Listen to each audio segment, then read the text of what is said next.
Shankar life science అకాడమీకి స్వాగతం. ఈరోజు మనం ఈ వీడియోలో ముఖ్యంగా తీసుకుంటే సైంటిస్ట్ బేజర్నింగ్ ఎవరైతే ఉన్నారో ఈ సైంటిస్ట్కి ఒక మేజర్ కాంట్రిబ్యూషన్ గురించి నేర్చుకోబోతున్నాం. ఇక్కడ ముఖ్యంగా తీసుకుంటే ఇతను వైరస్ అనే వర్డ్ ఏదైతే ఉందో దాన్ని ఫస్ట్ ఇంట్రడ్యూస్ చేసినటువంటి సైంటిస్ట్ కూడా ఇతనే, బేంజర్నింగ్. ఇతను ఒక వర్డ్ వాడింది, అదేంది కంటికియం వివం ఫ్లూయిడమ్ అని. సో ఇది ఏంటంటే ఇతను ఒక ఫిల్టర్స్ వాడినమాట, ఏది బ్యాక్టీరియల్ ఫిల్టర్స్. ఈ బ్యాక్టీరియల్ ఫిల్టర్స్ నుంచి దాన్ని ఫిల్టర్ చేసినప్పటికీ అది ఇన్ఫెక్షన్ చేస్తుంది ప్లాంట్స్కి అని చెప్పేసి, ఎస్పెషల్గా అయితే అతను చేసినట్టు వరకు ఇది టొబాకో మొజాయిక్ డిసీజ్.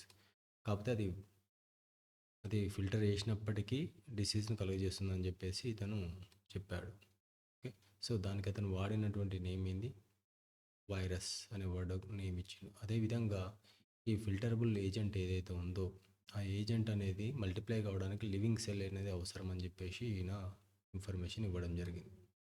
అదేవిధంగా ఇవాన్స్కి సైంటిస్ట్ ఇతను కూడా ఫిల్టర్ వాడిండు. ఆ ఫిల్టర్ని ఏమంటాం, ఛాంబర్లైన్ ఫిల్టర్స్ అని. సో ఈ ఫిల్టర్ నుంచి ఫిల్టర్ చేసిన తర్వాత కూడా ఆ ఏజెంట్ అనేది డిసీజ్ కాజ్ చేస్తుంది, కానీ అది వైరస్ అని, దానికి లివింగ్ సెల్స్ కావాలని చెప్పేసి ఇతను దానికి ఎక్స్పెరిమెంటల్గా ప్రూవ్ చేయలేకపోయింది అన్నట్టు. ఎవరు, ఇవాన్స్కి అనే సైంటిస్ట్. ఓకే, కాకపోతే ఇక్కడ మేజర్ క్వశ్చన్ ఏమడుతుందంటే ఇవానోవాస్కి ఏ ఫిల్టర్స్ వాడిండంటే ఛాంబర్లైన్ ఫిల్టర్స్ వాడిండు. ఇతను వచ్చేసి బ్యాక్టీరియల్ ఫిల్టర్స్, ఇది కూడా ఛాంబర్లైన్ ఫిల్టర్స్ లానే అనుకోండి. సో ఇక్కడ మెయిన్ గుర్తుపెట్టుకోవాల్సింది బెంజర్లింక్ అంటే ఈ వర్డ్ ఏది, కంజక్టియం వివం ఫ్లూయిడమ్ అనే వర్డ్ వాడిండు. నెక్స్ట్ వైరస్ అనే టర్మ్ ఫస్ట్ వాడిన సైంటిస్ట్ కూడా ఈయన. సో ఇవి మల్టిప్లై కావడానికి దీనికి లివింగ్ సెల్ అనేది కావాలని ఈ 3 పాయింట్లు ఇంపార్టెంట్ బెంజర్లింక్ నుంచి.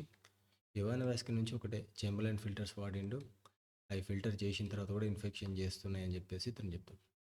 తర్వాత ఈ టొబాకో మొజాయిక్ నుంచి మెయిన్ క్వశ్చన్ ఇంకొకటి ఏంటంటే, ఫస్ట్ వైరస్ క్రిస్టల్ ఫామ్లో చేసింది ఏదంటే tobacco mosaic virus, first crystallized form virus.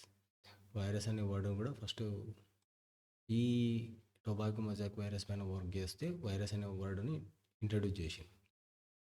Okay, crystallized virus అంటే ఏది, టొబాకో మొజాయిక్. ఎవరు అంటే